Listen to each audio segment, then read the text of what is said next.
So এতিয়া আমি direct ক্লাছিফিকেশনছ বিলাক চাম ডিটেইলছত unguided media is the electromagnetic waves without using any physical medium also known as wireless transmission ঠিক আছে so transmission mode কোৱা যায় এটো transmission mode হিচাপটো কয় so আমি এই transmission word টো ভালকে বুজি পাব লাগিব যে transmission means data to travel কৰা ঠিক আছে transmission means data to travel কৰা either from আমি guided media হোক বা unguided media হোক ঠিক আছে so আমি এতিয়া চাই আছো wireless transmission that means unguided media data to travel কৰা so তাত আমি চাম প্ৰথম আমাৰ radio transmission so basically radio frequency is easier to generate and because of its large wavelength it can penetrate through walls and structures like radio waves can have the wavelength from 1 mm to 1 lakh kilometer and have frequency range from 3 gigahertz ঠিক আছে extremely low frequency to 300 gigahertz etu hertz হৈ গল 3 hertz হৈ গল sorry ha etu 3 hertz বা 3 gigahertz extremely high frequency ঠিক আছে so basically ইয়াত কোৱা গৈছে যে ৰেডিও ফ্ৰিকোয়েন্সি কি কাম কৰে এতিয়া আমাৰ ইয়াত ওয়াল বিলাক আছে বিল্ডিংস বিলাক আছে আমি বিল্ডিং টু হৈ যোৱা বা ওয়াল টু হৈ গলে কি আমি শুনা নাপাও নেকি আমি তো শুনা পাও রাইট আমাৰ সিগন্যাল টু হেৰি ৰেডিও ওয়েভ হক বা আমাৰ ফোনৰ হক আমি তো শুনা পাও right so radio frequency to travel কৰিব পাৰে সেই কথাটো বুজাইছে ৰাইট এতিয়া আমাৰ যেনেকে ইয়াত সিগন্যালটোৰ যোনটো ষ্ট্ৰেংথটো আছে মানে ষ্ট্ৰেংথ যোনটো আমি দেখা পাও না ষ্ট্ৰেংথটো সিগন্যাল ষ্ট্ৰেংথটো কেতিয়াবা তিনটা ডান্ডা থাকে কেতিয়াবা দুটা থাকে ৰাইট হেতু কিহৰ ওপৰত ডিপেন্ড কৰে ইয়াত যোনটো দিয়া আছে যে যোনটো তোমাৰ 3 হাৰ্টজ ওপৰ ধৰিপলে 300 গিগাহাৰ্টজ মানে হায়াৰ এক্সট্ৰিম ফ্ৰিকোয়েন্সি ঠিক আছে যিমান ফ্ৰিকোয়েন্সি হায়াৰ হ'ব হিমান quality of the sound will be good বেসিকে ভাল হেৰি থাকিব ৰাইট সো তেনেকে ডিপ্লেয়াৰ radio frequency are subdivided into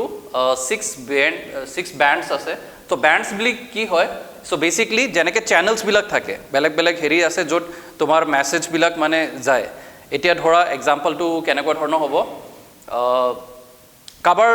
আমি গিফট যেতিয়া বাৰ্থডে বা বিয়াৰ গিফটটো কেতিয়াবা আমি প্যাকিং কৰো সো এটা প্যাকিংৰ ওপৰত কেতিয়াবা দুটা প্যাকিংও কৰা হয় তিনটা প্যাকিংও কৰা হয় ৰাইট সো হেবিলাক লেয়াৰ্স বিলাক কোৱা হয় ঠিক আছে সেম ইয়াতো তেনেকুৱা ধৰণৰ লেয়াৰ্স বিলাক বনোৱা হয় ঠিক আছে so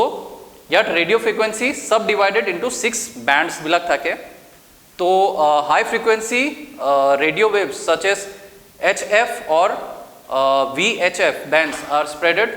upwards when they each ionospheres they are reflected back to the earth so basically mane ki hoy ionospheres sorry mo l pohisu etu ionosphere hoy thik ase so ionosphere thake thik ase ionosphere to poisa hai na simple etu ionosphere thake so amar radio frequency to ki hoy je eneke je ionosphere ro property to etu thake jeti ami radio signal to pathao so ei radio signal to ki kore drop kori di tar uporle na jay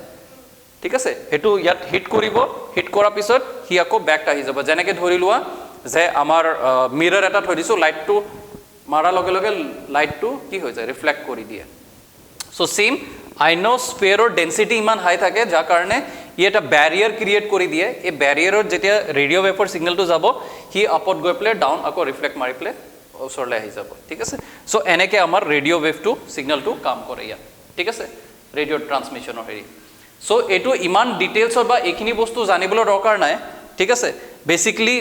radio ওয়েভটো কি হয় সেই কথাটো তোমালোকে অকমান বুজি পালে হৈ গল আৰু দৰকাৰ পৰিলে এই ডায়াগ্ৰামটো আইনোস্ফিয়াৰত যে আমাৰ সিগন্যালটো যায় আৰু গৈ প্লে ৰিফ্লেক্ট বেক কৰি প্লে আমি আকৌ তললে বেক কৰি দিয়ে সেই কথাটো তোমালোকে বুজিলে হৈ গল ঠিক আছে সো এটো হৈ গল আমাৰ ৰেডিও ট্ৰান্সমিশন ঠিক আছে মাইক্ৰোৱেভ ট্ৰান্সমিশনছ above 100 megahertz tends to travel in the straight line and signal over them can be sent by a beaming those waves towards one particular station so basically microwaves bila ki hoy radio juntu ase tatke kom signals bilakot mane kom jaga to mane herit kaam kore thik ase so yar strength juntu ase yar janeke 300 gigahertz so that means capacity to both long distance o karone easily koribo pari but microwave juntu ase hi long distance to karone nohoy shorter distance o karone microwave to use kora jay thik ase so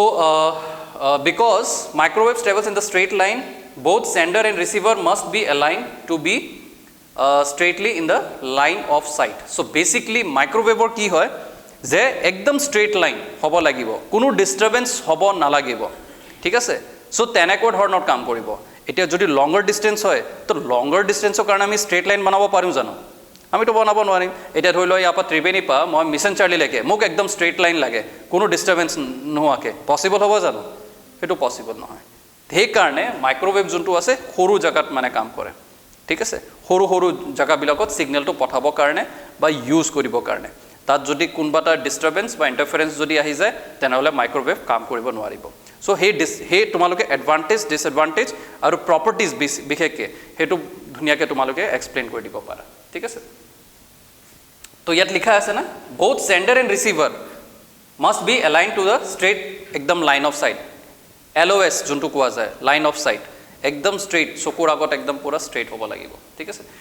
Microwave can be a wavelength ranging from 1 mm to 1 meter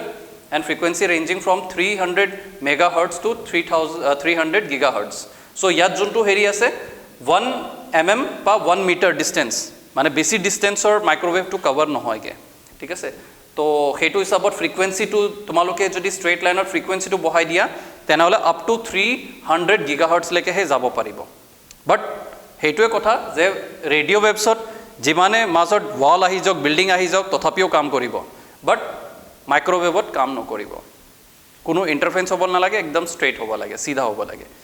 major difference গম পালা, clear হৈ গৈছে, ঠিক আছে। So এক্সাম্পলটো চোৱা,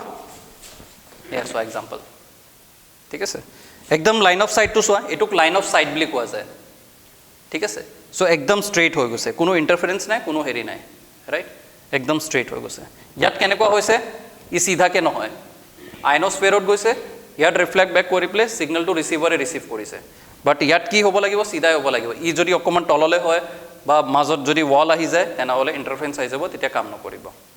ঠিক আছে।